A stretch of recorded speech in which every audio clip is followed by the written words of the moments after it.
Assalamualaikum warahmatullahi wabarakatuh. Assalamualaikum warahmatullahi wabarakatuh.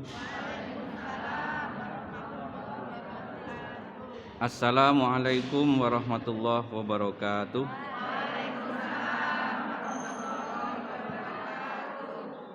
Innal hamdalillah asyhadu an la ilaha illallah wa asyhadu anna Muhammadan abduhu wa rasuluh. Allahumma salli wa sallim wa barik ala sayyidina Muhammad wa ala alihi wa ashabihi ajmain, amma ba'du. Yang saya hormati segenap pengurus Majelis Taklim Istiqomah Qalbu Wahid, yang saya hormati ibu-ibu jamaah Majelis Taklim Istiqomah Qalbu Wahid. Alhamdulillah, di pagi hari ini kita dijumpakan oleh Allah, ditakdir untuk bisa hadir di majelis taklim ini.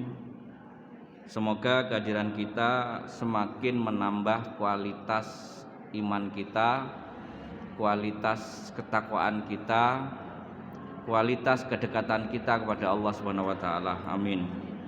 Salawat serta salam semoga tetap tercurahkan pada panutan kita Nabi Muhammad sallallahu alaihi wasallam. Semoga kita bisa mengikuti jejak beliau, baik akhlak lahir beliau, terlebih-lebih akhlak batin beliau. Semoga kita menjadi tetangganya kelak di surga. Amin.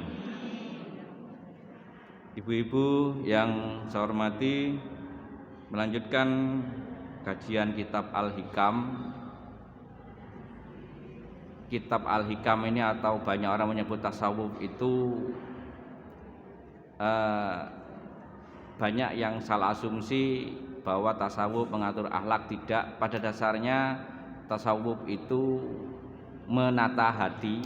Dengan nata hati maka akhlak bisa terbawa baik, syariat juga bisa terbawa baik. Sehingga kadang-kadang pemahaman di kitab Al-Hikam itu benar-benar mendalam. Kadang-kadang kita perlu mencerna sampai berhari-hari melalui ibadah kita. Kita tidak bisa hanya mencerna, mendengar, kemudian kita tidak realisasi melalui ibadah dalam mencerna apa yang disampaikan di kitab Al-Hikam, maka kita kesulitan. Salah satunya ini di bab yang sekarang, innama yastauhishu al-ubadu waz-zuhadu min kulli syai'in li ghaibatihim anillahi fi kulli syai'in falau syahiduhu fi kulli syai'in lam yastauhishu min syai'in. Sesungguhnya seorang ahli ibadah, bahkan seorang yang zuhud, ini masih sering terikat dengan segala sesuatu.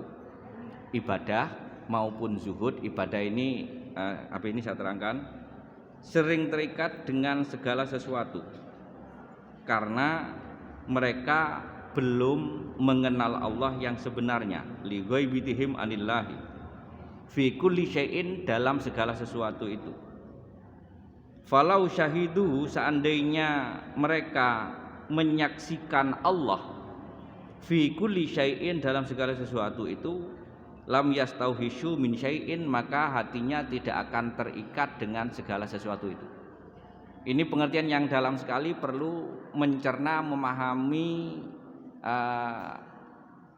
saat kita sambil beribadah, sambil berzikir. Intinya gini, dalam kita beribadah itu ada beberapa tingkatan. Dalam kita beribadah ada beberapa tingkatan. Yang pertama, tingkatan sebagai pedagang. Ini kalau di hadis itu, tingkatan kita sebagai, ibaratnya sebagai pedagang. Intinya yang jelas, yang pertama yang nggak boleh itu riya. Itu yang nggak boleh, mutlak itu haram kalau riya ya. ibadah karena orang lain itu riya. Nah ini yang kemudian tingkatan ikhlas ini ada beberapa tingkatan. Tingkatan yang pertama ibadatut tujar sebutannya, yaitu ibadahnya seorang pedagang, yang artinya dalam setiap ibadah kita ini harus ada untung yang diperoleh. Ini kategori ikhlas. Tadi kategori ikhlas. Baik itu untung di dunia, terlebih-lebih untuk untung di akhirat. Ini kategori ikhlas. Ini ibadahnya seorang pedagang. Untung di dunia artinya bahwa kita dalam beribadah mengharapkan sebagaimana doa Rasul, Rabbana atina fid dunya hasanah wa fil akhirati hasanah. Kita beribadah semoga Allah memberi rizki yang barokah, memberi keturunan yang barokah. Ini maksudnya hati kita dalam kita beribadah punya tujuan dunia seperti itu. Ini boleh, enggak tetap dapat pahala, tidak berdosa. Hanya karena memang ibadahnya harus kepada Allah, bukan karena manusianya. Boleh kita berdoa, makanya di dalam sholat itu kan diajarkan Rabbi firli warhamni wajeburni warfa'ni warzukni wahdini wa'afini wa'fu'ani. Kita sebagai dianggap beribadah sebagai pedagang. Ini kategori ikhlas yang pertama. Urusan yang sebagai pedagang ini terbagi meminta untung dunia boleh. Meminta untung dunia, tujuan kita supaya tadi selamat, bahagia dunia kita, kemudian diberikan banyak kenikmatan. Ini dibolehkan. Ini tingkat yang pertama. Kemudian masih tingkat yang pertama tapi kategori yang kedua, yaitu tetap pedagang tapi yang dicari untung yang lebih besar, yaitu akhirat. Untung yang lebih besar yaitu akhirat, yaitu beribadah karena takut neraka atau diharapkan kita berharap memperoleh surga. Ini beribadah dengan cara pedagang mencari untung yang lebih besar. Sehingga kalau itu membidik suatu usaha, jadi usaha yang sekiranya diperoleh bawahnya juga diperoleh. Artinya dengan niat kita ibadah dengan berdagang kepada Allah, dibolehkan mandalladzi yuqridullah qardon hasana. Siapakah yang bisa bertukar, intinya berjual beli dengan Allah dengan jual beli yang baik. Ini ibadah kita. Membidik akhirat ini tetap berdagang, membidik surga, menginginkan keuntungan surga, selamat dari neraka. Ini dagang yang besar dengan keuntungan kecil, akhirnya terbawa, dunia juga terbawa. Ini ikhlas tingkatan yang kedua, tingkatan pedagang yang ikhlasnya lebih. Jadi berdagang atau ibadah karena dunia boleh.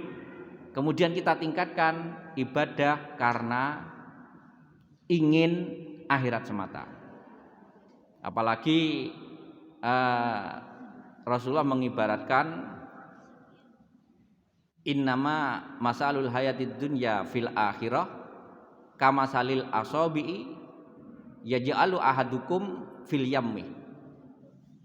Ibaratkan kehidupan dunia ini dibandingkan akhirat, yaitu seperti salah satu dari kalian mencelupkan jarimu di tengah lautan. Artinya ketika kita mencelupkan jari kita di tengah lautan, nggak ada bekasnya. Dunia seperti jari kita, akhirat seperti lautan itu. Artinya dalam kita beribadah, kalau tujuan kita ini akhirat, tujuan kita ini surga, maka yang kecil akan terbawa. Makanya para ahli ibadah yang sebenarnya ibadah ini Allah memberikan kecukupan rezeki yang melimpah karena mereka bertujuan, beliau-beliau termasuk semoga kita termasuk di dalamnya, ini hanya bertujuan akhirat. Apalagi janji Allah di Al-Quran ini, mangkana yuridu harsal akhirah nazid lahu fi harsih. Barang siapa setiap ibadahnya ditujukan untuk menanam, untuk bercocok tanam di akhirat, maka aku akan menambah panenannya nanti. Panenan akhirat dapat, dunianya juga pasti dapat. Ini masih ikhlas tingkat pertama. Masih ikhlas tingkat pertama, ikhlas sebagai seorang pedagang. Kemudian beribadah ini ka ibadatil abad, seperti ibadahnya seorang hamba sahaya, pengabdiannya seorang hamba sahaya kepada seorang tuan, kepada seorang juragan. Artinya gimana? Bahwa ibadahnya manut sak paring-paring juragan. Ini intinya. Jadi tapi tetap ada harapan. Ya paling enggak juraganku ngerti lah aku nyambut gawe ngene. Seperti paling enggak seperti itu. Jadi ada harapan seorang hamba sahaya paling enggak masih diberi makan sama juragan, paling enggak masih diberi pakaian untuk menutup aurat sama juragan. Ini ibadah seorang hamba sahaya. Pokoknya saya ibadah sehingga keadaannya sederhana, ini termasuk kategori orang zuhud. Kategori orang zuhud. Jadi zuhud itu jadi ulama itu ada beberapa tipe ulama itu. Para wali, dalam tanda kutip para wali ini ada beberapa tipe. Dan dari beberapa wali itu banyak juga yang kaya raya. Termasuk para sahabat itu rata-rata semua kaya raya. Abu Bakar As-Siddiq, Abdurrahman bin Auf, apalagi Sa'ad bin Abi Waqqas, kemudian Abu Ubaidah bin Jarrah, Zubair bin Awam. Ini 10 sahabat yang sudah dipastikan masuk surga. Ini kaya raya semua. Abdurrahman bin Auf itu sampai kalau bawa dagangan dari Syria, dari Syam pulang itu sampai gemuruh di balik gunung Uhud itu kedengaran karena membawa dagangan dengan beratus-ratus unta. Begitu pula Zubair bin Awam dan beberapa sahabat lainnya. Ini kategori tujar, meskipun beliau tetap surga. Karena memang Allah menakdirkan beliau tetap di surga. Hanya memang setelah beliau menjadi kaya raya, diingatkan sama Aisyah. Ini salah satunya Abdurrahman bin Auf, ini salah satu hadis. Aisyah kaget karena disangka ada, Sayyidah Aisyah kaget karena disangka ada gempa di balik gunung Uhud. Kemudian akhirnya Aisyah tanya, apakah itu? Akhirnya dijawab salah seorang tabi'in, itu adalah dagangan yang dibawa oleh Abdurrahman bin Auf dengan beratus-ratus unta membawa dagangan sehingga terdengar seperti gemuruh mau gempa. Akhirnya Aisyah pernah menyampaikan, saya pernah mendengar Rasulullah SAW bersabda bahwa Abdurrahman bin Auf tetap mubasysyar bil jannah, tetap salah seorang yang diberi kabar gembira surga. Namun kalau dia tetap seperti itu, maka akan menjadi memang enggak akan di neraka, akan menjadi setelah semua sahabat masuk surga, dia 500 tahun berikutnya baru masuk surga. Ini Aisyah menyampaikan seperti itu, dan akhirnya Abdurrahman bin Auf diingatkan seperti itu, akhirnya tetap kekayaannya tetap bekerja, tetap ibadah sebagai pedagang, namun disedekahkan sebanyak-banyaknya. Ini contoh Abdurrahman bin Auf. Begitu pula Syekh Abdul Qadir Al-Jailani. Pada waktu itu umat Islam kesulitan untuk sholat jamaah, kemudian banyak gangguan, kemudian juga sulit untuk memakamkan. Akhirnya salah satunya Syekh Abdul Qadir Al-Jailani ini langsung membeli satu tanah luas. Itu diriwayat itu total 80 hektar untuk dibangun masjid dan area pemakaman khusus umat Islam yang saat itu mengalami kesulitan. Jadi kalau bahasa sekarang mungkin semacam masjid Namira, semacam itulah. Jadi bangun masjid untuk menampung orang Islam. Padahal Syekh Abdul Qadir Jailani itu seorang ulama, seorang dikenal yang ahli thariqah, seorang dikenal seorang wali, tetapi juga seorang pedagang. Artinya ibadahnya kategori ibadah tujar, ibadah pedagang. Ini termasuk Syekh Abil Hasan Asyadili itu kalau dalam bersafar, beliau itu para wali itu kesenangannya itu bukan orang rumahan. Syaratnya salah satu menjadi seorang ahli tauhid dan wali itu banyak bersafar. Syekh Abil Hasan Asyadili itu senang traveling dengan kendaraan yang paling baik, beli kuda yang paling baik untuk semakin menata hatinya, semakin dekat dengan Allah. Tujuannya bukan sekedar traveling kemudian selfie. Kalau traveling selfie bukan itu. Kalau Syekh Abil Hasan itu traveling keliling dunia sampai wafatnya tidak di tempat beliau lahir. Begitu pula Imam Ghazali itu traveling bersafar 2 tahun. Dan banyak termasuk Syekh Abdul Qadir Al-Jailani itu akhirnya sampai beliau membeli rumah itu karena mengetahui di satu lingkungan tersebut ada umat Islam yang belum mempunyai masjid, belum untuk bisa berjamaah dan dalam area pemakamannya itu kesulitan, sampai Syekh Abdul Qadir Jailani dalam perjalanannya membelikan tanah di situ. Ini para wali, artinya beliau-beliau ini dalam menuju perjalanan mendekati Allah melalui proses yang diawali dengan proses tujar, yaitu beribadah dengan niat menjadi pedagang atau berdagang dengan Allah. Di Quran kan jelas mandalladzi yuqridullah qardan hasanah. Boleh berdagang dengan Allah, boleh. Ini berawal dari situ. Yang kedua tadi ibadatul abdi. Ibadahnya seorang hamba saya. Ini seperti Syekh Sufyan Ats-Tsauri. Artinya beliau hidupnya zuhud, sederhana.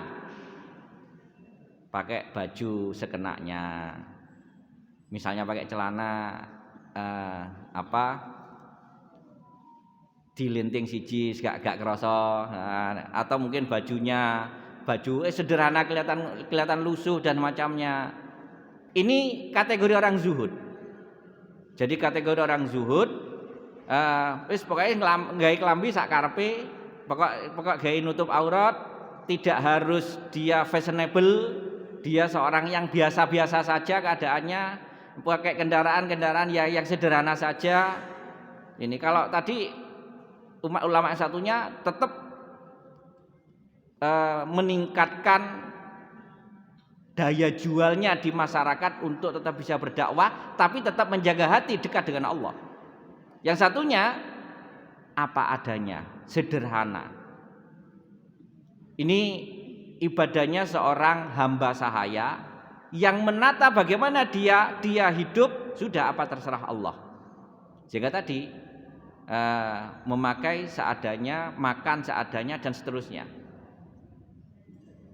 Ini kemudian ini yang ketiga ini baru melewati yang dua-duanya.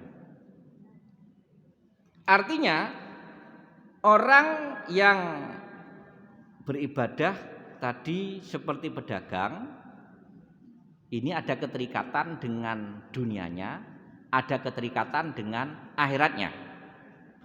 keterikatan dengan ingin tetap selamat, jaya, bahagia di dunia, keterikatan dengan hatinya masih di surga. Ini berarti ibadah dengan keterikatan. Keterikatan terhadap makhluk. Surga itu juga makhluk. Surga itu makhluk. Takut dari neraka juga makhluk. Ini ada keterikatan ke makhluk. Ini begitu pula seorang hamba tadi, ibadahnya seorang zuhud, ini juga keterikatan ke makhluk. Alasannya, ya saya sederhana di dunia ini, biar nanti saya di akhirat hisabnya enggak terlalu banyak. Saya memakai baju apa adanya ini biar nanti di akhirat enggak ditanya kenapa bajunya bagus, kemudian nanti diperoleh dari mana, ini hisabnya biar tidak ruwet. Ini ternyata ibadah semacam ini dua-duanya di sini maksudnya, ini ibadah yang masih terikat. Terikat takut neraka, terikat takut dihisab dan semacamnya. Jadi baik zuhud maupun menjadi pedagang, baik ibadatul tujar maupun ibadatul abdi, ini ibadah yang terikat. Ibadah yang terikat, artinya hati ditata lagi. Hati ditata lagi agar dalam beribadah ini tidak terikat dengan surga, tidak terikat dengan neraka, tidak terikat dengan kehidupan dunia, tidak terikat dengan keadaan nanti kalau saya mengikuti arus sekarang harus tren ini, daripada saya terbawa arus, lebih baik saya tetap sederhana saja. Ini tetap terikat, artinya gini, saya punya HP jadul ini, sehingga saya mengapa kok pakai HP jadul? Kalau saya pakai HP jadul nanti kan nggak bisa lihat macam-macam. Ini contohnya ya, nggak lihat macam-macam, nggak lihat YouTube, nggak dengar ngerasani orang, karena bisanya nyetil pun sama SMS. Ini orang zuhud, orang zuhud. Ini masih kurang kalau karena terikatnya tadi, daripada saya nanti bawa pakai HP smartphone isinya gini, daripada saya nanti terbawa di situ, lebih baik saya ini juga keterikatan. Ini terikat karena takutnya digemerlap dunia sehingga dia melakukan kesederhanaan dan kezuhudan. Ini juga terikat. Ada ketakutan dia terbawa arus dunia, karena memang di dalam Al-Qur'an wa mal hayatud dunya illa mataul ghurur, dunia itu suka kesenangan yang menipu. Daripada saya terbawa arus, lebih baik saya yang sederhana-sederhana saja. Dua-duanya ini belum kategori ibadah yang tingkatan yang lebih tinggi. Baik itu sebagai pedagang mengharapkan saya pakai HP jadul ini kan untuk pakai HP yang smartphone ini kan untuk dakwah, sarana dakwah. Dengan di grup WA saya menyebarkan dakwah ini, dengan kita mengunggah sesuatu di Facebook yang untuk mendakwahkan, atau mengunggah sesuatu di Twitter untuk mendakwahkan, dan media sosial lainnya sarana dakwah, nggak apa-apa. Ini yang tadi ibadahnya pedagang. Yang satunya beralasan, saya takut, saya lemah hati saya, nanti terbawa arus saya. Iya, kalau saya bisa berdakwah, tiba-tiba saya terbawa arusnya Sambo misalnya. Bisa seperti itu. Ini semua dua-duanya ada keterikatan. Maka di sini disebutkan kita dalam beribadah jangan melihat makhluknya, jangan melihat dunianya, jangan melihat surganya, jangan melihat nerakanya, jangan melihat kesengsaraan dunianya, jangan melihat kebahagiaan dunianya. Ini di sini tingkatan ini maksudnya. Semua tadi baik, nggak ada yang dosa, bahkan pahalanya sangat besar. Ala bidzikrillah tatmainnul qulub, di dalam Al-Qur'an diingatkan, ingat-ingatlah dengan berzikir kepada Allah hati menjadi tenang. Kita berzikir agar hati tenang, ini belum kategori ibadah yang sebenarnya. Maka kita perlu mencerna seperti ini. Belum kita kategori beribadah sebenarnya. Awakmu nesu, resah, bingung, wis dzikira istighfar sing akeh. Kan gitu kan? Artinya istighfarnya, zikirnya supaya hati tenang. Boleh, bagus, sangat bagus. Sangat bagus. Doa supaya anak berhasil, bagus. Sangat dianjurkan, ini ajaran syariat seperti itu. Hanya kita perlu ada relung atau satu ruang hati kita di beberapa saat, di beberapa menit, bahkan beberapa hari atau mungkin yang akan membedakan kita dengan yang lainnya. Inilah ya salah satu bekal yang dibawa Rasul yang akan menjadikan Rasul bertempat di ranking teratas di surga yang paling tinggi. Di surga bintang tak berhingga. Di bintang tak berhingga. Ini Rasul. Kenapa? Ada satu hati, di relung hati kita dalam beribadah sudah tidak melihat itu. Tidak melihat ingin surga, takut neraka, ingin bahagia, ingin tenang, tidak. Tetapi tetap pemberian Allah kita terima sebanyak-banyaknya. Enggak usah kita menolak. Kalau tadi kan, kenapa saya pakai HP jadul ya? Karena saya tahu terikat. Berarti seolah-olah menolak sedikit kenikmatan Allah dalam bentuk gemerlapnya dunia. Ini. Jadi kalau kita boleh berprinsip seperti itu, boleh. Ada yang sederhana terus, boleh. Kan itu memang para ulama. Kita nggak berani menyalahkan. Hanya secara bagaimana ketika melihat para ulama tersebut bersikap beribadah, inilah yang kita ambil, yang kita tiru. Gimana? Yaitu kita dalam melakukan kebaikan sewajarnya, karena memang Allah yang menggerakkan kita, yang memang Allah memerintahkan kita untuk beribadah. Sudah. Kalau kita ibadah, ya sudah gitu. Maksudnya ibadah sudah. Zuhudnya dihilangkan. Ibadah karena agar tidak terbawa arus dunia dihilangkan, zuhudnya maksudnya. Kemudian keinginannya juga dihilangkan saat kita ibadah. Artinya, contoh Syabil Hasan Asyadili dalam beliau melakukan perjalanan, mengendarai kuda yang terbaik, Hurratun Muhajjalin. Kudanya itu kuda yang paling kuat, yang belang kaki, di 4 kakinya belang bawah, terus di hidungnya belang dari kepala sampai setengah ini belang. Ini Hurratun Muhajjalin sebutannya, kuda terbaik, terkuat. Dan saat beliau mengendarai kuda, tidak seperti mengendarai kuda, bahkan ngebut sengebut-ngebutnya, tetapi hati beliau hanya terikat kepada Allah, tidak terikat kepada kudanya. Ini Syabil Hasan Asyadili. Begitu pula satu saat Syekh Abdul Qadir Al-Jailani ini dapat hadiah dari khalifah saat itu.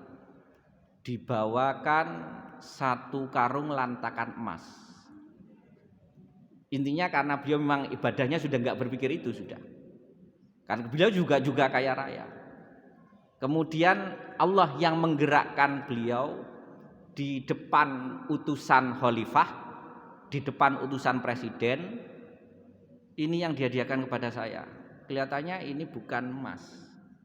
Padahal jelas lantakan emas. Kemudian beliau ambil, beliau peras gini dengan tangan beliau. Emas ini jadi perasan darah. Sampai gitunya. Artinya bahwa beliau melihat apapun, meskipun beliau kaya raya, yang beliau miliki tidak ada keterikatan di hatinya. Ilang ya ben, itulah. duwe HP sing apik ilang ya ben, punya harta yang banyak ilang ya ben. Sudah nggak ada keterikatan di hati. Ini maksudnya ibadah kita dalam kita hidup sudah. Allah memberi sebanyak apapun, kita tidak terikat dengan apa yang diberi Allah. Kita menjadi sederhana juga terikat.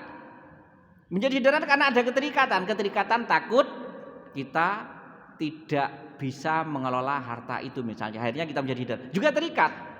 Diberi miskin ya sudah, artinya diberi keadaan sederhana ya sudah, kembali tidak ada keterikatan, takutnya sederhana ini akan tidak. Pokoknya kita hidup ini sewajarnya, hati tidak terikat dengan keadaan kita, juga tidak terikat di akhirat. Pokoknya saya sekarang hanya ibadah karena saya sebagai hamba Allah. Ini saja. Sehingga dari sini bagaimana cara untuk membentuk seperti itu? Ya, di makalah yang kedua ini, walau syahidu, seandainya mereka yang ibadah pedagang tadi maupun ibadahnya seorang hamba saya tadi memperhatikan Allah di sekitarnya, di setiap apa yang dimilikinya, di setiap apa yang diterimanya, bahkan di setiap apa yang dilihatnya, ini hanya memperhatikan Allah, maka dari situlah ibadah kita tidak terikat dengan kebahagiaan tadi, tidak terikat dengan kesengsaraan. Artinya saat kita mengendarai motor atau mengendarai mobil, yang kita lihat di depan itu hanya ada Allah. Yang dilihat di jok mobil ada Allah. Yang dilihat, yang kita setir ada Allah. Bahkan mungkin jam tangan, cincin yang dipakai ada Allah. Artinya tidak ada keterikatan dengan mobilnya, tidak ada keterikatan dengan apa yang dimilikinya, tidak ada keterikatan dengan apa yang ditujunya. Yang dituju, yang dilihat hanyalah Allah. Ini ada salah seorang ulama tahun 80-an, tahun 70-an. Beliau seorang ahli tasawuf dan ini bagian dari karomah. Akhirnya muncul semacam ini, bagian dari karomah. Beliau mengendarai pesawat. Ini ceritanya dari salah satu penumpang pesawat, dan pesawat itu pas tepat berada di daerah yang medan magnetnya saat itu kuat. Ceritanya ini salah satu cerita dari guru saya dulu tahun 70-an atau 60-an. Beliau saat mengendarai saat jadi penumpang pesawat ini tidak merasa itu pesawat, tidak, yang merasa adalah bagian dari hamba Allah, bagian dari yang semua itu adalah bagian dari ada Allah semua di situ. Dan beliau sejak berangkat dari Surabaya, karena dari Surabaya, kalau nggak salah ini perjalanan haji, sampai di tempat yang dimana medan magnetnya saat itu kuat, itu mengalami semacam badai. Karena beliau meskipun naik pesawat tidak terikat dengan pesawatnya, tidak terikat, aku tasikin numpak pesawat misalnya, hatinya nggak terikat dengan seperti itu. Terus hanya melihat Allah. Saat mengalami seperti ini, saat itu sinyal radar mulai hilang katanya. Tapi akhirnya bisa keluar dari zona tersebut dan akhirnya kembali sampai akhirnya mendarat di Jeddah saat itu. Dalam pantauan ceritanya, jadi keluar dari area medan magnet yang kuat ini sampai seolah pesawatnya itu diterbangkan di ketinggian yang lebih tinggi lagi sampai melewati atmosfer, ceritanya seperti itu. Kemudian baru turun lagi mendekati Jeddah. Ini cerita ini bukannya sekedar cerita, tapi ada beberapa saksi pantauan radar yang sampai pesawat ini melewati itu, yang secara logika ilmiah tidak mungkin. Artinya gini, jika seseorang itu ibadahnya hanya melihat Allah semata, bahkan dalam keadaan mengendarai apapun, atau sedang bahkan saat menunggu dagangan pun, ini yang dilihat dagangannya hanyalah ada Allah di situ. Yang melihat beliau duduk bukannya sekedar zikir. Kadang-kadang kita menunggu dagangan zikir Zikirnya ya Razak, ya Razak, ya Razak, ya Razak. Semoga ndang-ndang sing tuku akeh pelanggannya. Itu biasanya kan gitu. Menunggu bener zikir bagus, saat menungguin bagus. Tapi zikir saat menunggu dagangan atau sedang bekerja mengerjakan bahkan masak pun yang dilihat saat masak ada Allah, saat menggoreng di minyak goreng di situ ada Allah dan seterusnya. Kelihatannya itu. Ini kan sama dengan orang yang lagi gila asmara, yang lagi jatuh cinta. Orang yang lagi jatuh cinta itu melihat ini, wah, ada si dia. Ini melihat buku ada si dia. Artinya sudah lepas, ini lepas dari yang ada hanya si dia. Makanya sampai yang ngarang kitab Riyadhus Shalihin sama syarahnya Sahih Muslim Imam Nawawi, dalam beliau ngarang kitab itu nggak pakai seperti saya harus buka referensi, buka kitab ini, buka kitab ini, kemudian baru ditulis. Imam Nawawi karena yang ada hanya Allah, saat beliau nulis itu seolah-olah ilmu itu datang dituangkan, hadis yang sekian ribu itu langsung di otak sini memorinya bukan karena beliau cerdas sebenarnya. Para ulama dulu bukan karena beliau itu cerdas. Yang ada di sini hanyalah Allah. Imam Bukhari itu 7 juta hadis. Yang sahih dituangkan sekitar sekian puluh ribu hadis dituangkan dalam Sahih Bukhari. Ada kitab Adabul Mufrad, ada kitab Tarikhul Bukhari. Tapi beliau itu memperolehnya bukan, tapi ada Allah terus di sini, sehingga salah satunya Imam Nawawi. Imam Nawawi ini kalau ngarang kitab, karena saat ngarang itu bukan berpikir ke ilmunya, yang ada di penanya, yang ada di kertasnya hanyalah Allah. Jadi pena ini mengalir, termasuk kitab Riyadhus Shalihin yang kita pernah dikaji Ustadz Abdul Karim dulu pas adab makan saya pakai itu. Kemudian Sahih Muslim menulis itu seperti dibimbing, ada Allah di situ. Sehingga sampai beliau menulis itu tidak terasa, sudah di luar kemampuan manusia biasa, karena nggak terasa lapar, nggak terasa capek. Ini yang nggak terasa lapar, nggak terasa capek. Sehingga saat beliau maghrib, Allah membimbing untuk sholat maghrib dulu. Selesai sholat maghrib, lanjut. Sampai lupa ambil lampu. Gantinya tangan beliau jadi lampu di sini, seperti neon kecil untuk menulis. Karena apa? Beliau tidak berpikir ini tangan saya menjadi sakti, tidak. Karena beliau yang melihat ada Allah, tangan di tangan ada Allah, langsung melanjutkan menulis. Baru santrinya yang mengambilkan, muridnya yang mengambilkan lampu setelah itu. Ini bentuk bahwa setiap apa yang kita lakukan yang ada hanya Allah. Kalau mampu setiap saat, kalau tidak kita latih dalam ibadah kita, dalam sholat kita. Jadi sudah nggak ada yang lain. Robi al-Adawiyah, seorang waliyatullah, wali perempuan, itu masak. Jadi masak, sekedar bahasanya kalau bahasa bumbune ngawur, masak dengan bumbu yang ngawur. Sudah nggak berpikir lihat resep, pokoknya Bismillahirrahmanirrahim, masak udah berpikir hanya Allah. Ketika menjamu salah satu tamu yang merasakan nikmatnya bahwa olahannya itu enak, tamunya. Karena saat memasak beliau sudah pokoknya mungkin berambang, merica, tumbar dia masukkan semua misalnya kan itu. Tapi yang ada hanya Allah di situ.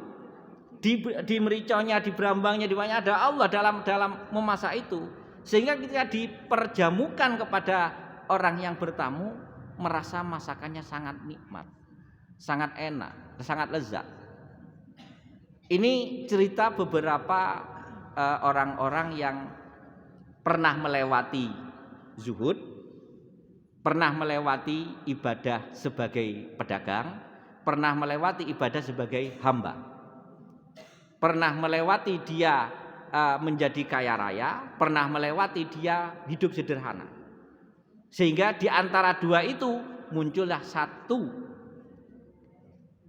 penataan hati, satu rasa di hati.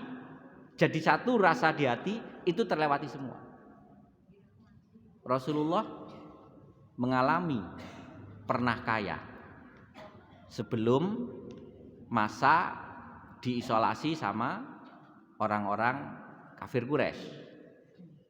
Beliau hidup bahagia dengan istri beliau, dengan kekayaan beliau, dengan Khadijah. Juga pernah mengalami setelah itu masa-masa sederhana. Yang akhirnya di dua masa, artinya di dua masa ini berarti dua tipe ibadah yang tadi pernah dialami oleh Rasulullah, dan selanjutnya adalah sesuatu yang wajar yang beliau lakukan. Sehingga kalau kita sudah bisa menyatu seperti itu, Rasulullah sholat dari jam 12, jam 11, sholat terus dengan berokaat-rokaat, ini tidak terasa capek. Syekh Abdul Qadir Al-Jailani, Imam Abu Hanifah, zikir dari Isya nyambung subuh dengan satu wudhu tanpa, dalam tanda kutip, tanpa tertidur, maksudnya tanpa membaringkan tubuh, juga nggak kena penyakit rematik atau kena encok, kena ini nggak ada. Karena yang ada hanyalah Allah. Begitu pula ketika Rasulullah SAW setiap sore mesti membagi-bagi uang penghasilan beliau di hari itu berapapun banyaknya, ini uang itu yang dilihat hanyalah ada Allah di situ, ada keyakinan, akhirnya ya tetap dalam deklarasi sudah nggak terasa berat. Makanya kita jangan ngaku-ngaku lah kalau menjadi pengikut sunnah, menjadi ahlus sunnah, kemudian kalau kita masih punya rekening, jangan ngaku-ngaku gitulah. Kita masih terikat dengan itu. Yang lainnya dianggap bid'ah, tapi masih punya rekening. Kalau Rasulullah itu sudah, karena hanya ada Allah di situ, mengeluarkan dengan ringan. Jadi nggak ada sesuatu yang memberatkan saat kita ibadah, apapun bentuk ibadahnya. Rasulullah tidak terasa puasa sampai wisol. Pernah Rasulullah itu puasa 7 hari tanpa sempat makan, pernah. Nggak terasa. Artinya apapun yang kita lakukan, kalau hati kita hanya terikat kepada Allah, makanya di sini falau syahiduhu, seandainya mereka para ahli ibadah tersebut itu memperhatikan Allah di setiap benda yang ada di sekitarnya, maka pasti kita tidak akan terikat dengan keadaan-keadaan tersebut.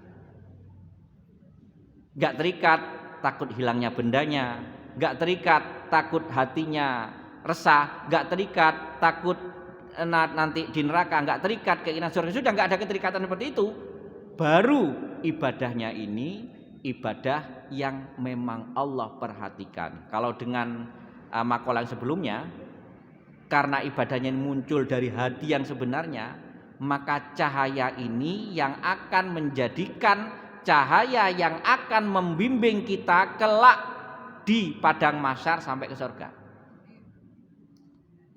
Kalau cahaya ibadah kita saja ya, cahaya ibadah kita biasa, yang biasa, kita setiap kali berbuat baik pasti Allah memberi nur, memberi cahaya. Dalam sholat kita Allah memberi cahaya, dalam puasa kita Allah memberi cahaya, dalam sedekah kita Allah memberi cahaya. Tapi cahaya itu bisa redup di tengah perjalanan.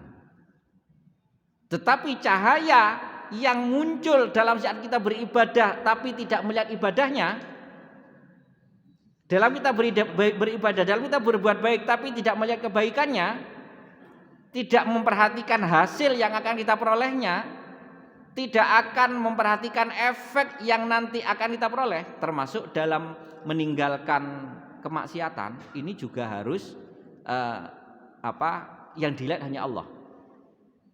Jadi prosesnya dalam berbuat baik ini yang dilihat hanya Allah, dalam meninggalkan kemaksiatan juga meninggalkan kemaksiatan ini yang dilihat oleh Allah.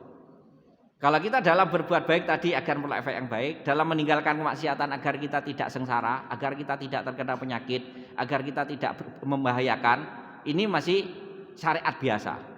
Tapi kalau sudah jadi meninggalkan kemaksiatan karena di situ ada Allah di situ. Ketika kita dalam berbuat baik karena kita melihat Allah di situ, maka cahaya ini yang tidak akan terbenam selamanya. Bahkan saat dunia kiamat ini gelapnya seluruh alam semesta. Cahaya ini hinggap di samping arsy yang tidak akan terkena bahayanya kiamat. Kalau cahaya yang lain masih bisa redup dengan hancurnya alam semesta, sudah tidak ada cahaya sama sekali, gelap, benar-benar gelap. Saat kiamat terjadi, sudah nggak ada yang bisa kita melihat, bahkan melihat bayangan kita sendiri sudah nggak ada. Saat itu kiamat itu dilakukan dialami oleh seseorang. Ini sudah nggak akan kelihatan lagi, tapi termasuk cahaya-cahaya kebaikan yang kita lakukan ini. Selama itu muncul dari luar, kita sekedar sholatnya sekedar menjalankan kewajiban misalnya. Kemudian kita sedekah agar memperoleh kebaikan misalnya, memperoleh balasan dari Allah. Ini cahaya ini akan terbawa lenyapnya kiamat kelak, terbawa gelapnya kiamat. Kecuali cahaya yang muncul dari ibadah kita yang saat kita hanya memperhatikan Allah. Saat kita dalam setiap langkah kita dalam melakukan kebaikan itu hanya ada Allah. Jadi dalam sholat melihat Allah di tempat sujud kita, bahkan ada Allah di setiap pori-pori kita. Jadi tujuannya kita mengaji untuk lebih dalamnya ini tujuannya membentuk bagaimana di setiap sel kita ada Allah, di setiap apa yang kita lihat ada Allah. Oleh karena itu nanti di sebelum terakhir kita belajar bareng-bareng, kita praktekkan bareng-bareng. Ini belajarnya dari sini, belajarnya dari nanti menit-menit terakhir. Jadi kita harus berusaha latihan dari bimbingan para guru untuk bagaimana kita membentuk, menjadikan hati kita bisa yang ada hanyalah Allah yang kita lakukan. Ini memang kelihatannya kok sebenarnya nggak berat kalau kita memahami. Jadi kalau kita sudah terbiasa nggak berat. Ketika memahami kok terlalu dalam, sebenarnya ya karena kita memang belum belajar lagi lebih jauh. Jadi makanya kan Al-Quran sebagai dasar awal, hadis sebagai dasar awal. Nah, dan kita nggak bisa hanya belajar Al-Quran dan hadis. Di celah-celah Al-Quran dan hadis itu ada ilmu yang disampaikan oleh para ulama sampai seperti ini. Kalau kita hanya mempelajari Al-Quran dan hadis dari itu, kita belum bisa menemukan hal semacam ini. Semua para ulama dari pengalaman beliau dituangkan dalam kitab. Imam Ghazali di kitab Ihya, kalau kitab Ibnu Athaillah di kitab Al-Hikam, Abil Hasan Asyadzili di kitab Asirul Jalil dan beberapa karangan lainnya. Ini berdasarkan pengalaman beliau memahami Al-Quran dan As-Sunnah dituangkan macam ini. Makanya kita nggak bisa belajar tanpa guru, nggak bisa. Makanya jangan ikut tren sekarang ngaji lewat YouTube. Nah, ini urusan apapun jangan tanya ke Mbah Google. Sekarang bukan Mbah Google, Mbak Google, karena Google Map itu ternyata suaranya cewek-cewek, mbak-mbak. Kadang-kadang tanya ke itu, kadang-kadang sering loh disesatkan. Artinya sebagai makhluk gak bisa kembali. Kenapa? Kalau kita ngaji ada sanad gurunya, itu ada cahaya Allah melewati guru-guru tersebut. Allah lewat malaikat Jibril, atau kalau sholat langsung ke Rasulullah, atau paling tidak lewat malaikat Jibril kemudian Rasulullah mengajarkan ke sahabat, ada cahaya dari Rasul menuju sahabat, kemudian sahabat ke tabi'in, ada cahaya dari Rasulullah tadi dari Allah yang lewat sahabat ke tabi'in kemudian mengajarkan lagi, ada cahaya ilmu Allah di situ langsung melalui muridnya dan seterusnya sampai ke kita. Ini tujuannya, ada sambungan yang ini yang dapat membimbing kita. Kalau lewat YouTube nggak bisa membimbing, bisanya ya lewat dari guru ke guru. Ini tujuan kita, salah satunya ngaji itu atau dalam pendidikan itu nggak bisa online. Mungkin kalau ngaji syariat biasa online nggak masalah. Ngaji bagi hukum waris, bagi membahas masalah pernikahan atau akhlak bisa online. Tapi kalau ngaji hati, ngaji tauhid nggak bisa online. Onlinenya malah nanti nyasarnya nyampe di alam yang salah nanti kalau onlinenya kalau di ngaji tauhid. Nah, ini bagian dari kita untuk bagaimana setiap langkah kita belajar yang di situ hanyalah ada Allah. Di 5 menit terakhir ini sebelum doa kita belajar praktek, dan praktek pembuka awalnya tetap kita mengawali Islam kita dengan apa? Syahadat. Tapi dulu hanya sekedar membaca asyhadu alla ilaha illallah wa asyhadu anna muhammadar rasulullah tanpa bimbingan secara khusus.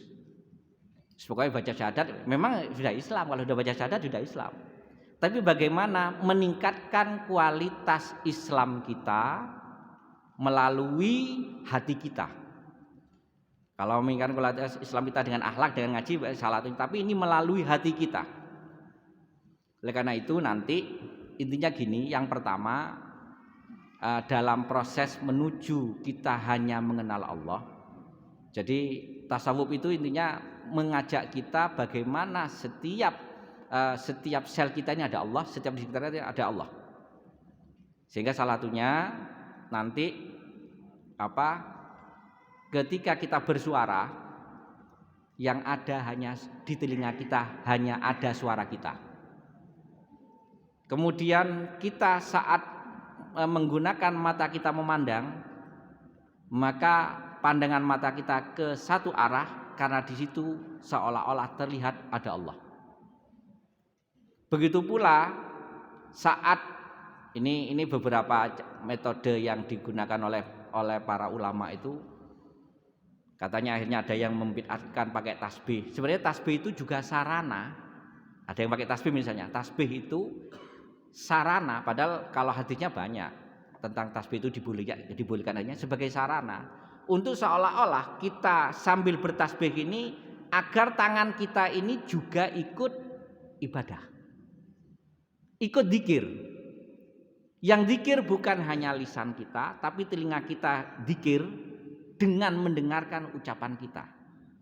Mata kita dzikir dengan melihat fokus kepada apa yang kita lihat, dzikir mata kita seolah di situ ada Allah.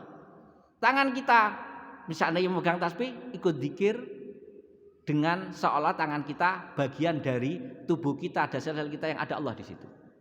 Begitu yang lain, bahkan saat kita duduk, rasa duduk kita ini terasa memang benar-benar duduk, di situ ada Allah. Ini namanya proses dalam kita mengadakan Allah, menghadirkan Allah dalam setiap dalam setiap apa yang ada di sekitar kita, termasuk tubuh kita. Jadi kita mulai nanti dengan bacaan syahadat. Dengan bacaan syahadat sebagai pembuka, memperbarui Islam kita dengan Islam yang keadaan yang lebih baik. Jadi ini nanti kita sama-sama, nggak apa-apa bersuara, masing-masing bersuara, tapi jangan mendengarkan suara sebelah. Suara sendiri yang didengarkan. Ini kemudian kita melihat ke satu titik, terpejam boleh, terpejam boleh, mulai satu titik boleh, terpejam juga boleh. Ini kalau dalam sholat memang lebih baik dalam satu titik. Dan ini nantinya untuk diterapkan dalam sholat, tujuannya gitu. Untuk diterapkan dalam sholat.